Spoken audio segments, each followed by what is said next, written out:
27ನೇ ಅಧ್ಯಾಯ ಸಾಯಿ ಸಚ್ಚರಿತೆ. ಭಾಗವತ ಮತ್ತು ವಿಷ್ಣು ಸಹಸ್ರನಾಮ ದಯಪಾಲಿಸಿದದ್ದು ದೀಕ್ಷಿತ ಅವರಿಗೆ ವಿಠಲ ದರ್ಶನ ಗೀತಾ ರಹಸ್ಯ ಕಾರ್ಪಡೆ ದಂಪತಿಗಳು. ಬಾಬಾ ಅವರು ತಮ್ಮ ಭಕ್ತರಿಗೆ ಧಾರ್ಮಿಕ ಗ್ರಂಥಗಳನ್ನು ತಮ್ಮ ಸ್ವಹಸ್ತದಿಂದ ಕೊಟ್ಟು ಪುನೀತರನ್ನಾಗಿ ಮಾಡಿ ಹೇಗೆ ಅನುಗ್ರಹಿಸುತ್ತಿದ್ದರು ಎಂಬುದನ್ನು ಈ ಅಧ್ಯಾಯದಲ್ಲಿ ಹೇಮಡಪಂತರು ವಿವರಿಸಿದ್ದಾರೆ. ಮಾನವನು ಸಾಗರದಲ್ಲಿ ಸ್ನಾನ ಮಾಡಿದರೆ ಸಮಸ್ತ ಪವಿತ್ರ ಕ್ಷೇತ್ರಗಳಲ್ಲಿಯೂ ಮತ್ತು ಪುಣ್ಯ ನದಿಗಳಲ್ಲಿಯೂ ಮಿಂದ ಪುಣ್ಯ ದೊರಕುತ್ತದೆ. ಅವನ ಸದ್ಗುರುವಿಗೆ ನಮಿಸಿದರೆ ತ್ರಿಮೂರ್ತಿಗಳಿಗೂ ಮತ್ತು ಪರಬ್ರಹ್ಮನಿಗೂ ನಮಸ್ಕರಿಸಿದ ಪುಣ್ಯ ಲಭಿಸುತ್ತದೆ. ಆದುದರಿಂದ ಭಕ್ತರ ಕಲ್ಪತರುವೂ ವರಕಾಮಧೇನುವೂ ಜ್ಞಾನಸಾಗರರೂ ಆದ ಶ್ರೀ ಸಾಯಿ ಬಾಬಾ ಅವರಿಗೆ ಜಯತು. ಓ ಸಾಯಿ, ನಿನ್ನ ಕಥೆಗಳಲ್ಲಿ ನಮಗೆ ಪ್ರೀತಿಯನ್ನು ಹುಟ್ಟಿಸು. ಚಾತಕ ಪಕ್ಷಿಯು ಮಳೆಯ ನೀರನ್ನು ಕುಡಿದು ಸಂತೋಷ ಪಡುವಂತೆ ವಾಚಕರು ಮತ್ತು ಶ್ರವಣ ಮಾಡುವವರು ನಿನ್ನ ಕಥೆಗಳನ್ನು ಸಹ ಅದೇ ತರದ ರುಚಿಯಿಂದ ಸ್ವಾದಿಸುವಂತಾಗಲಿ. ನಿನ್ನ ಲೀಲೆಗಳನ್ನು ಕೇಳುತ್ತಾ ಅವರ ಶರೀರವು ಬೆವರಲಿ, ನಯನಗಳಿಂದ ಆನಂದ ಬಾಷ್ಪ ಹರಿಯಲಿ, ಪ್ರಾಣಗಳು ನಿಶ್ಚಲವಾಗಲಿ, ಮನಸ್ಸು ಶಾಂತಿ ಪಡೆಯಲಿ, ಅವರು ರೋಮಾಂಚಿತರಾಗಿ ಶೋಕಿಸಿ ರೋಧಿಸಲಿ, ಚಿಕ್ಕದು ದೊಡ್ಡದು ಎಂಬ ಭೇದ ಭಾವ ತೊಲಗಲಿ. ಈ ರೀತಿ ಅವರು ಮತ್ತು ಅವರ ಕುಟುಂಬವು ಸಾತ್ವಿಕ ಪ್ರೇರೇಪಣೆಯಿಂದ ಹೊಂದುವಂತಾಗಲಿ. ಇವು ಲಭಿಸಿದ್ದಾದರೆ ಅವರಿಗೆ ಗುರುವಿನ ಕಟಾಕ್ಷ ಲಭಿಸಿದಂತೆ ಅರ್ಥ. ಈ ತರದ ಅನುಕಂಪವು ನಿಮ್ಮಲ್ಲಿ ಉಂಟಾದಾಗ ಗುರುವು ಮೆಚ್ಚಿ ನಿಮ್ಮ ಗುರಿಯಾದ ಸಾಕ್ಷಾತ್ಕಾರದತ್ತ ನಿಮ್ಮನ್ನು ಒಯ್ಯುವನು. ಬಾಬಾ ಅವರಿಗೆ ಸಂಪೂರ್ಣ ಶರಣಾಗತಿ ಹೊಂದುವುದೇ ಮಾಯೆ ಎಂಬ ಬಂಧನದಿಂದ ಮುಕ್ತರಾಗಲು ಒಳ್ಳೆಯ ದಾರಿ. ಇದು ವೇದಗಳಿಂದ ಸಾಧ್ಯವಿಲ್ಲ, ಸದ್ಗುರುವಿನಿಂದ ಮಾತ್ರ ಸಾಧ್ಯ. ಪವಿತ್ರ ಗ್ರಂಥಗಳ ದಯಪಾಲನೆ. ಸಾಯಿಬಾಬಾ ವಿವಿಧ ರೂಪದಲ್ಲಿ ಉಪದೇಶಗಳನ್ನು ಹೇಗೆ ನೀಡುತ್ತಿದ್ದರು ಎಂಬುದನ್ನು ಈಗಾಗಲೇ ವಿವರಿಸಿದ್ದೇನೆ. ಈಗ ಅದರಲ್ಲಿ ಒಂದು ಮುಖ್ಯ ರೀತಿಯನ್ನು ನೋಡೋಣ. ಭಕ್ತರು ತಾವು ಪಠಿಸಲಿಚ್ಛಿಸಿದ ಗ್ರಂಥಗಳನ್ನು ಬಾಬಾರವರ ಕೈಗಿತ್ತು ಅವು ಅವರಿಂದ ಸ್ಪರ್ಶಿಸಲ್ಪಟ್ಟು ಪವಿತ್ರವಾದ ನಂತರ ಅವುಗಳನ್ನು ಓದುವ ವಾಡಿಕೆ ಇತ್ತು. ಆ ಗ್ರಂಥಗಳನ್ನು ಪಠಿಸುವಾಗ ಬಾಬಾ ಸ್ವತಃ ತಮ್ಮೊಡನೆ ಇರುತ್ತಾರೆಂದು ಭಕ್ತರ ಭಾವನೆ. ಒಂದು ಸಾರಿ ಕಾಕಾ ಮಹಾಜನಿ ಅವರು ಏಕನಾಥ ವಿರಚಿತ ಭಾಗವತ ಗ್ರಂಥದೊಡನೆ ಶಿರ್ಡಿಗೆ ಬಂದರು. ಶ್ಯಾಮಾ ಅವರು ಆ ಗ್ರಂಥವನ್ನು ಓದಲು ಬಯಸಿ ಅದನ್ನು ಎರವಲಾಗಿ ಪಡೆದು ಬಾಬಾ ಅವರಲ್ಲಿಗೆ ತಂದರು. ಆಗ ಬಾಬಾ ಅವರು ಅದನ್ನು ತೆಗೆದುಕೊಂಡು ಸ್ವಲ್ಪ ಪುಟಗಳನ್ನು ತಿರುವಿ ಹಾಕಿ, ಇದನ್ನು ನೀನೇ ಇಟ್ಟುಕೋ ಎಂದರು. ಅದಕ್ಕೆ ಶ್ಯಾಮಾ ಅವರು ಅದು ತಮ್ಮದಲ್ಲವೆಂದು ಕಾಕಾ ಅವರಿಗೆ ಅದನ್ನು ಪುನಃ ಕೊಡಬೇಕೆಂದು ತಿಳಿಸಿದರು. ಆಗ ಬಾಬಾ ಅವರು, ಬೇಡ ಬೇಡ, ನಿನಗೆ ಕೊಟ್ಟಿದ್ದೇನೆ, ಅದನ್ನು ಭದ್ರವಾಗಿ ಕಾಪಾಡು, ನೀನೇ ಇಟ್ಟುಕೋ, ಅದರಿಂದ ನಿನಗೆ ಪ್ರಯೋಜನವಿದೆ ಎಂದರು. ಈ ರೀತಿ ಬಾಬಾ ಅವರು ಶ್ಯಾಮಾ ಅವರಿಗೆ ಅನೇಕ ಗ್ರಂಥಗಳನ್ನು ದಯಪಾಲಿಸಿದ್ದರು. ಕೆಲವು ದಿನಗಳ ನಂತರ ಕಾಕಾ ಮಹಾಜನಿ ಅವರು ಏಕನಾಥ ಭಾಗವತ ಮತ್ತೊಂದು ಪ್ರತಿಯನ್ನು ತಂದು ಬಾಬಾ ಅವರ ಕೈಗಿತ್ತರು. ಆಗ ಬಾಬಾ ಅವರು ಅದನ್ನು ಸ್ಪರ್ಶಿಸಿ, ಇದನ್ನು ಕಾಪಾಡು ಎಂದು ಹೇಳಿ ಹಿಂತಿರುಗಿಸಿದರು. ಕಾಕಾ ಅವರು ಅದನ್ನು ಪ್ರಸಾದವಾಗಿ ಸ್ವೀಕರಿಸಿ ನಮಸ್ಕರಿಸಿದರು. ಶ್ಯಾಮಾ ಅವರಿಗೆ ವಿಷ್ಣು ಸಹಸ್ರನಾಮ.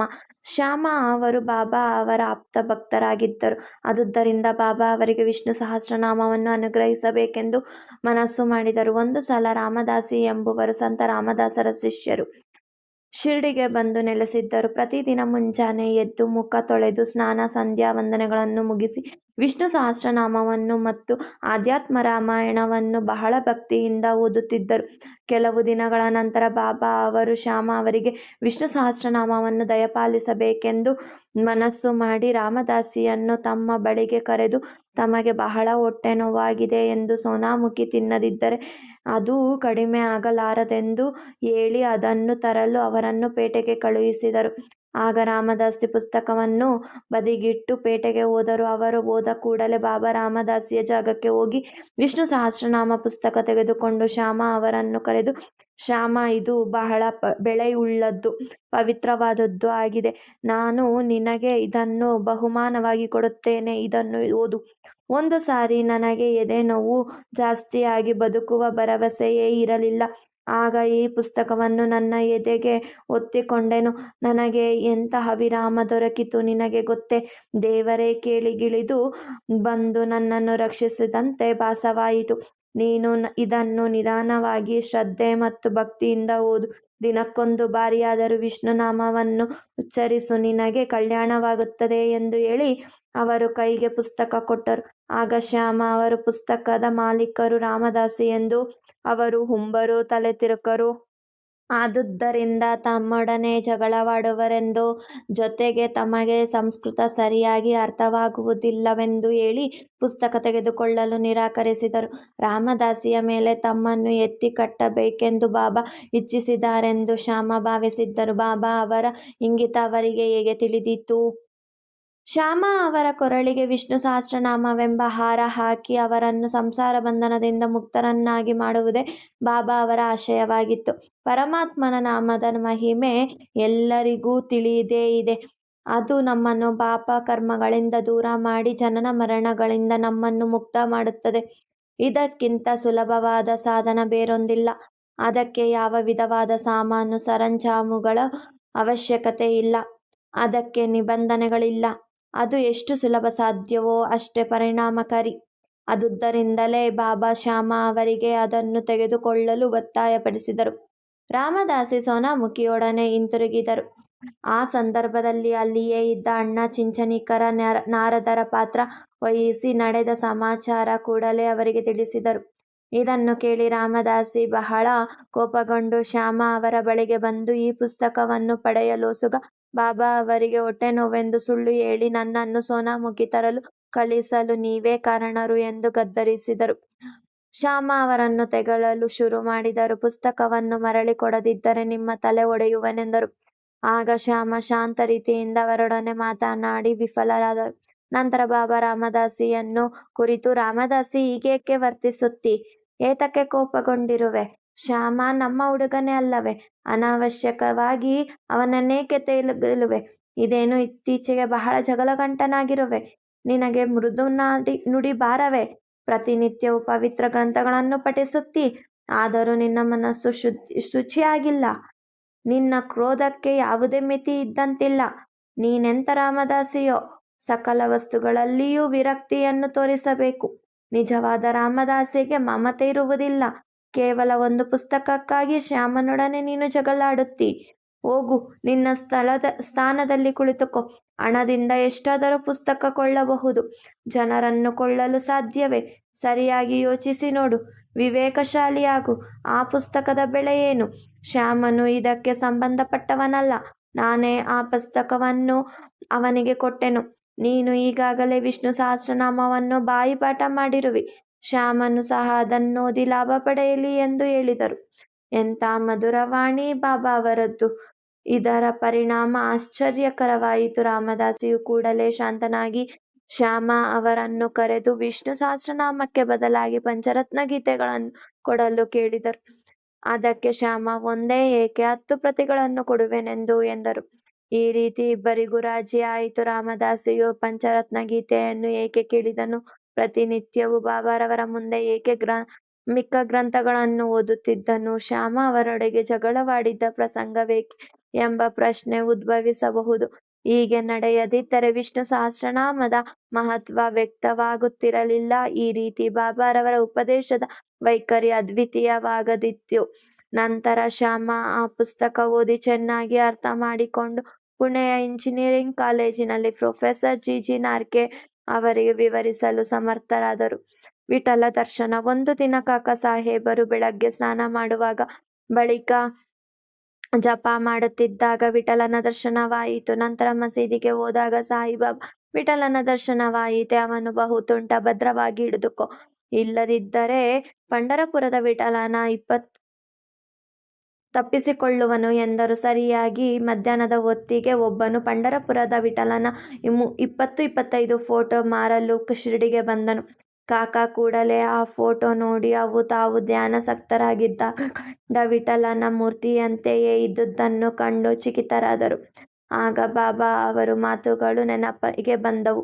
ಆದುದರಿಂದ ಕೂಡಲೇ ಭಕ್ತಿಯಿಂದ ಒಂದು ಫೋಟೋ ಕೊಂಡು ಪೂಜಾಗೃಹದಲ್ಲಿ ಇಟ್ಟು ಪೂಜಿಸತೊಡಗಿದರು. ಗೀತಾ ರಹಸ್ಯ.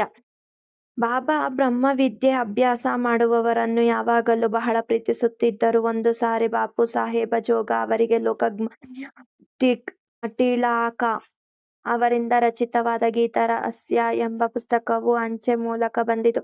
ಅವರು ಹಾಗೆಯೇ ಅದನ್ನು ಕಂಕುಳದಲ್ಲಿ ಇಟ್ಟುಕೊಂಡು ಬಾಬಾರವರ ದರ್ಶನ ಪಡೆಯಲು ಮಸೀದಿಗೆ ಬಂದರು. ಆಗ ಪುಸ್ತಕವು ಜಾರಿ ಬಾಬಾರವರ ಹತ್ತಿರ ಬಿದ್ದಿತು.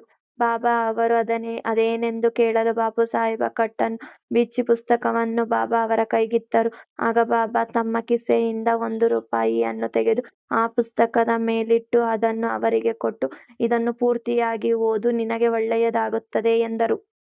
ಕಾರ್ಪಡೆ ದಂಪತಿಗಳು. ಕಾರ್ಪಡೆಯವರ ವಿಚಾರವನ್ನು ಸ್ವಲ್ಪ ಹೇಳಿ ಈ ಅಧ್ಯಾಯವನ್ನು ಮುಗಿಸೋಣ. ಒಂದು ಸಾರಿ ದಾದಾ ಸಾಹೇಬ ಕಾರ್ಪಡೆಯವರು ಕುಟುಂಬ ಸಮೇತ ಶಿರ್ಡಿಗೆ ಬಂದು ಕೆಲವು ಕಾಲ ಅಲ್ಲಿ ವಾಸಿಸಿದ್ದರು. ದಾದಾ ಸಾಹೇಬರು ಸಾಮಾನ್ಯರಲ್ಲ. ಅವರು ಡಿಲ್ಲಿ ರಾಜ್ಯ ಪರಿಷತ್ತಿನ ಸದಸ್ಯರು, ಅಮರಾವತಿಯ ಪ್ರಸಿದ್ಧ ವಕೀಲರು, ಸುಪ್ರಸಿದ್ಧ ಭಾಷಣಕಾರರು ಸಹ ಆಗಿದ್ದರು. ಆದರೆ ಬಾಬಾರವರ ಎದುರಿಗೆ ಮಾತನಾಡಲು ಅವರಿಗೆ ಧೈರ್ಯವಿರಲಿಲ್ಲ. ಅನೇಕರು ಬಾಬಾ ಅವರೊಡನೆ ವಾದಿಸುತ್ತಿದ್ದರು. ಆದರೆ ಕಾರ್ಪಡೆ, ನೂಲಕರರು, ಬೂಟಿ ಇವರು ಮಾತ್ರ ಮೌನದಿಂದ ಇರುತ್ತಿದ್ದರು. ಅವರು ಸೌಮ್ಯವಾಗಿಯೂ ವಿನಯ ಸಂಪನ್ನರಾಗಿಯೂ ಇದ್ದರು. ಪಂಚದಶಿ ವಿದ್ಯಾರಣ್ಯದಿಂದ ರಚಿತವಾದ ವೇದಾಂತದ ತಿರುಳನ್ನು ಸ್ಪಷ್ಟವಾಗಿ ವಿವರಿಸಬಲ್ಲವರಾದ ದಾದಾ ಸಾಹೇಬ ಬಾಬಾರವರ ಎದುರು ಒಂದು ಮಾತು ಸಹ ಆಡುತ್ತಿರಲಿಲ್ಲ. ಮಾನವನು ಎಷ್ಟೇ ವಿದ್ವಾಂಸನಾಗಿದ್ದರೂ ಬ್ರಹ್ಮಜ್ಞಾನ ಪಡೆದವನ ಸರಿಸಮಾನ ನಿಲ್ಲಲಾರನು. ಪಾಂಡಿತ್ಯವು ಬ್ರಹ್ಮಜ್ಞಾನದ ಎದುರು ಪ್ರಕಾಶಿಸಲಾರದು. ದಾದಾ ಸಾಹೇಬ 4 ತಿಂಗಳು, ಶ್ರೀಮತಿ ಕಾರ್ಪಡೆ 7 ತಿಂಗಳು ಶಿರ್ಡಿಯಲ್ಲಿ ತಂಗಿದ್ದರು. ಶ್ರೀಮತಿ ಕಾರ್ಪಡೆ ಅವರು ನಿಶ್ಚಲವಾದ ಭಕ್ತಿಯುತರಾಗಿದ್ದು ಬಾಬಾ ಅವರನ್ನು ಅತಿಶಯವಾಗಿ ಪ್ರೀತಿಸುತ್ತಿದ್ದರು. ಪ್ರತಿನಿತ್ಯ ತಾವೇ ಸ್ವತಃ ಬಾಬಾ ಅವರಿಗೆ ನೈವೇದ್ಯ ತಂದು ಅರ್ಪಿಸಿ ಅವರು ಊಟ ಮಾಡಿದ ನಂತರವೇ ತಾವು ಊಟ ಮಾಡುತ್ತಿದ್ದರು. ಇವರ ನಿಶ್ಚಲವಾದ ಭಕ್ತಿಯನ್ನು ಕಂಡ ಬಾಬಾ ಇದನ್ನು ಇತರರಿಗೂ ತೋರಿಸಬೇಕೆಂದು ಮನಸ್ಸು ಮಾಡಿದರು. ಒಂದು ದಿನ ಶ್ರೀಮತಿಯವರು ಪೂರಿ, ಪಲ್ಯ, ಅನ್ನ, ಸಾರು ಮುಂತಾದವುಗಳನ್ನು ಮಸೀದಿಗೆ ತಂದರು. ಬಾಬಾ ಬಹಳ ಹೊತ್ತು ಕಾಯುತ್ತಿದ್ದರು. ಇವರು ಬಂದ ಕೂಡಲೇ ಊಟ ಮಾಡಲು ಕುಳಿತು ಅವರು ತಂದ ಪದಾರ್ಥ ತಿನ್ನಲು ಆರಂಭಿಸಿದರು. ಆಗ ಶ್ಯಾಮದೇವ, ಈ ಭೇದವೇಕೆ? ಇತರರು ತಂದ ನೈವೇದ್ಯವನ್ನು ಕಣ್ಣೆತ್ತಿಯೂ ಸಹ ನೋಡದೆ ಶ್ರೀಮತಿ ಕಾರ್ಪಡೆಯವರ ಆಹಾರವನ್ನು ಮಾತ್ರ ಸ್ವೀಕರಿಸುತ್ತಿದ್ದೀರಿ, ಇದು ನ್ಯಾಯವೇ ಹೇಳಿ ಎಂದು ಕೇಳಿದರು. ಆಗ ಬಾಬಾ, ಇದು ನಿಜವಾಗಿಯೂ ವಿಶೇಷವಾದ ಅಡುಗೆ. ಈ ಮಹಿಳೆಯು ಮೊದಲು ಒಬ್ಬ ವರ್ತಕನ ಹಸುವಾಗಿ ಬಹಳ ಹಾಲು ಕೊಡುತ್ತಿದ್ದಳು. ನಂತರ ತೋಟಗಾರನ ವಂಶದಲ್ಲಿಯೂ ಕ್ಷತ್ರಿಯ ಕುಲದಲ್ಲಿಯೂ ಹುಟ್ಟಿ ವರ್ತಕನನ್ನು ಮದುವೆಯಾದಳು. ನಂತರ ಬ್ರಾಹ್ಮಣ ಕುಲದಲ್ಲಿ ಹುಟ್ಟಿದಳು. ಇವಳನ್ನು ಬಹಳ ಕಾಲದಲ್ಲೇ ನಂತರ ನೋಡುತ್ತಿದ್ದೇನೆ. ಆದುದರಿಂದ ಅವಳ ಪ್ರೀತಿಯ 2 ತುತ್ತುಗಳನ್ನು ಸ್ವೀಕರಿಸುತ್ತಿದ್ದೇನೆ ಎಂಬುದಾಗಿ ವಿವರಿಸಿದರು. ಹೀಗೆ ಹೇಳಿ ಊಟ ಮುಗಿಸಿ ತೃಪ್ತಿಯಿಂದ ಆಸನದಲ್ಲಿ ಬಂದು ಕುಳಿತರು. ಆಮೇಲೆ ಶ್ರೀಮತಿ ಕಾರ್ಪಡೆ ಬಾಬಾ ಅವರ ಪಾದ ಸಂವಾದನ ಮಾಡುತ್ತಾ ಕುಳಿತರು. ಇದನ್ನು ನೋಡಿ ಶ್ಯಾಮ, ಸೇವೆ ಚೆನ್ನಾಗಿ ನಡೆಯುತ್ತಿದೆ. ದೇವರು ಮತ್ತು ಭಕ್ತರು ಒಬ್ಬರಿಗೊಬ್ಬರು ಅನ್ಯೋನ್ಯವಾಗಿ ಸೇವೆ ಮಾಡುತ್ತಿರುವ ಈ ದೃಶ್ಯವೇ ರಮ್ಯ, ಅದ್ಭುತವಾದದ್ದು ಎಂದರು. ಅವರ ನಿಸ್ಪೃಹ ಸೇವೆಯನ್ನು ಸ್ವೀಕರಿಸಿದ ಬಾಬಾ ತಾಯಿಯವರನ್ನು ಕುರಿತು ಮೃದುವಾಗಿ ರಾಜಾರಾಮ, ರಾಜಾರಾಮ ಎಂದು ನುಡಿದರೆ ಸಾಕು, ನಿಮ್ಮ ಕಷ್ಟಗಳೆಲ್ಲವೂ ದೂರವಾಗುತ್ತದೆ ಎಂದು ಹೇಳಿದರು. ಧಾರ್ಮಿಕ ವಿಚಾರಗಳ ಅನುಭವ ಇಲ್ಲದಿದ್ದರೆ ಇದು ಸಾಮಾನ್ಯವಾಗಿ ಕಾಣಬಹುದು, ಆದರೆ ನಿಜವಾಗಿಯೂ ಹಾಗಲ್ಲ. ಇದೇ ಅಮೂಲ್ಯವಾದ ಶಕ್ತಿಪಥ. ಅಂದರೆ ಗುರುವು ಶಿಷ್ಯನಿಗೆ ತನ್ನ ಶಕ್ತಿಯನ್ನು ವರ್ಗಾಯಿಸುವುದು. ಬಾಬಾರವರ ವಾಕ್ಯಗಳು ಎಂತಹ ಪರಿಣಾಮಕಾರಿ! ಒಂದೇ ಕ್ಷಣದಲ್ಲಿ ಅವು ಕಾರ್ಪಡೆ ತಾಯಿಯ ಹೃದಯದಲ್ಲಿ ನೆಲೆಸಿದವು. ಈ ಕಥೆ ಗುರುವಿಗೂ ಶಿಷ್ಯನಿಗೂ ಇರಬೇಕಾದ ಸಂಬಂಧ ವಿವರಿಸುತ್ತದೆ. ಶ್ರೀ ಸಾಯಿ ಪ್ರಣಾಮ. 27ನೇ ಅಧ್ಯಾಯವು ಸಂಪೂರ್ಣವಾಯಿತು.